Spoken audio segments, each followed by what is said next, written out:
यानी कि वो जो हिंदी में कहा जाता है ना कि अपने पापा को मत समझा, साइकोलॉजिकल वॉरफेयर मेरे साथ मत खेल। ईरानी एम्बेसी का ये बयान, the latest attempts at psychological warfare against Iran, we are masters of this.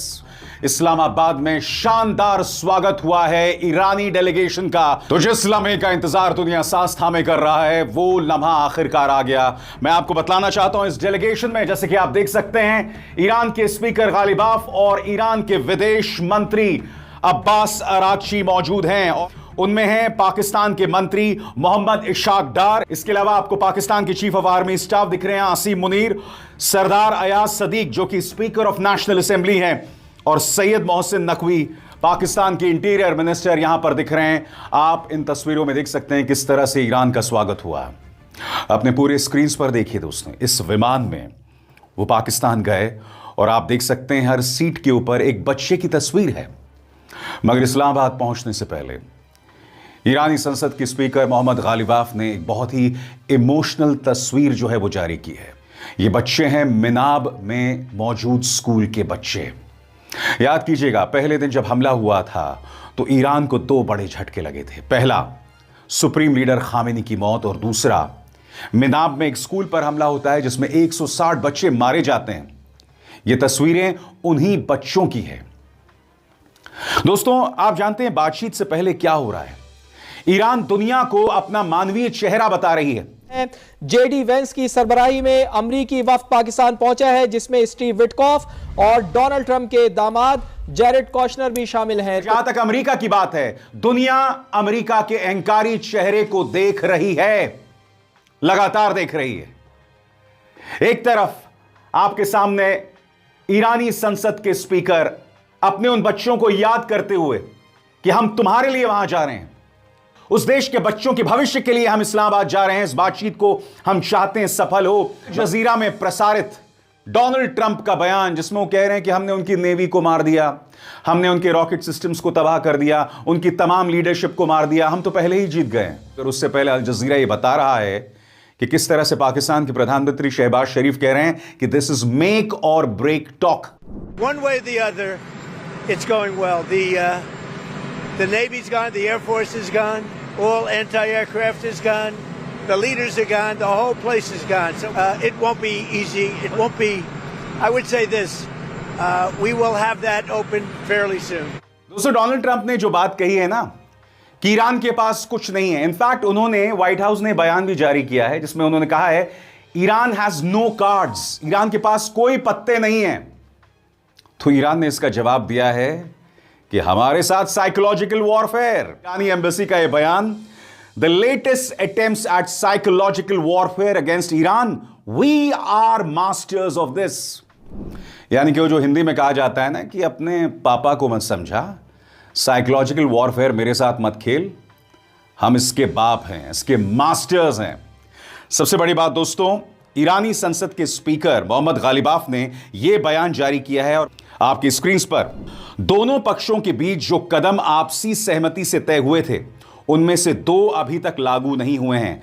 Lebanon में सीज फायर और बातचीत शुरू होने से पहले ईरान की रोकी गई संपत्तियों को जारी करना, ये दोनों शर्तें पूरी होना जरूरी है, तभी बातचीत शुरू होगी। यानी कि गालिबाफ और अब्बास अरागची पहुंच चुके हैं। क्या यह बातचीत होगी वो इस शर्त पर है कि अमेरिका ये दो शर्तें पूरी करता है। मगर बातचीत से ठीक पहले उनके तेवर आप देख रहे हैं, और जैसे मैंने बताया, गालिबाफ ने क्या कहा, आप लेबनान पर हमला करना बंद कर देंगे।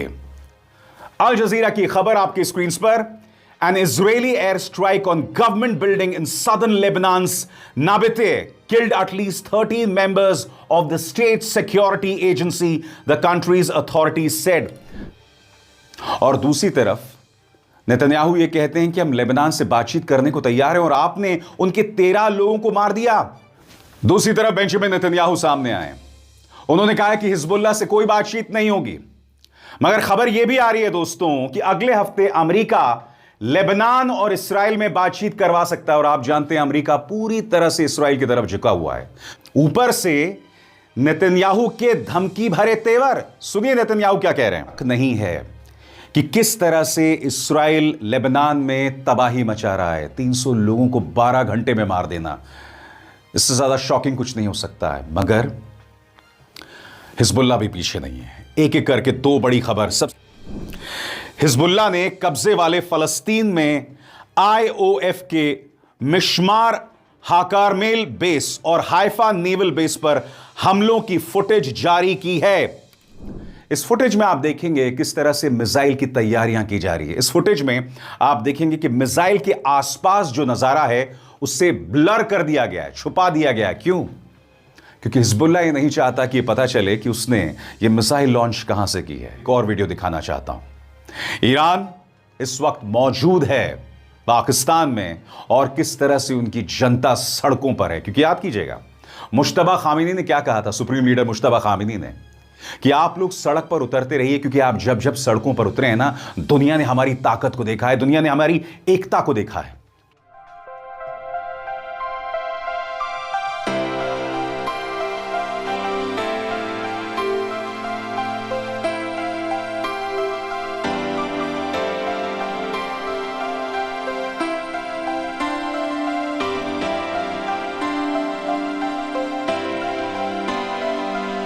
दोस्तों, कई लोग कह रहे हैं कि ईरान ये जंग जीत गया, और जीत की वजह यह बताई जाती है कि उसने अमेरिका और इस्राइल के सामने घुटने नहीं टेके। यह अपने आप में बहुत बड़ी बात है। जनता का जोश आप सड़कों पर लगातार देख रहे हैं। और दूसरी तरफ डिप्लोमैटिकली ईरान ने अमेरिका को लगातार पटखनी दी है। अभी अभी मैंने आपको ईरानियन एम्बेसी का वो बयान दिखाया जिसमें उन्होंने ये कहा कि साइकोलॉजिकल वॉरफेयर में हमारा मुकाबला मत करो। ईरान ने एक बहुत ही वाजिब बात कही है, और यही बात अमेरिका में ट्रंप के विरोधी भी कह रहे हैं। ईरान ये कह रहा है कि स्ट्रेट ऑफ हॉर्मुज बंद किसने कराया?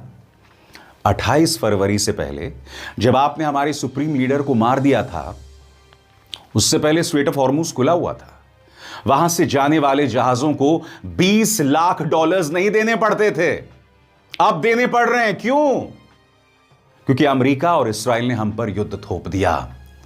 तो एक तरह से ब्रिटेन की फॉरेन सेक्रेटरी को यह एक करारा तमाचा है जो इस्राइल ने यहां पर दिया है। जैसे मैंने बताया ना, कूटनीतिक तौर पर, मानवीय तौर पर और सैनिक तौर पर इस युद्ध की खास बात यह रही है कि इन तीनों मोर्चों पर ईरान ने अमेरिका का डटकर जवाब दिया है। और कम से कम मानवीय और डिप्लोमैटिक अगर मुद्दों की बात करें तो वो अमेरिका और इस्राइल पर भारी रहा है और उसे पटखनी भी दी है।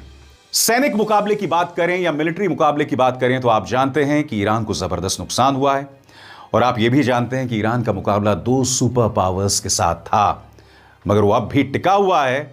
और अब देखना है कि इस्लामाबाद में क्या होता है। अब इसार शर्मा को दीजिए इजाजत। नमस्कार।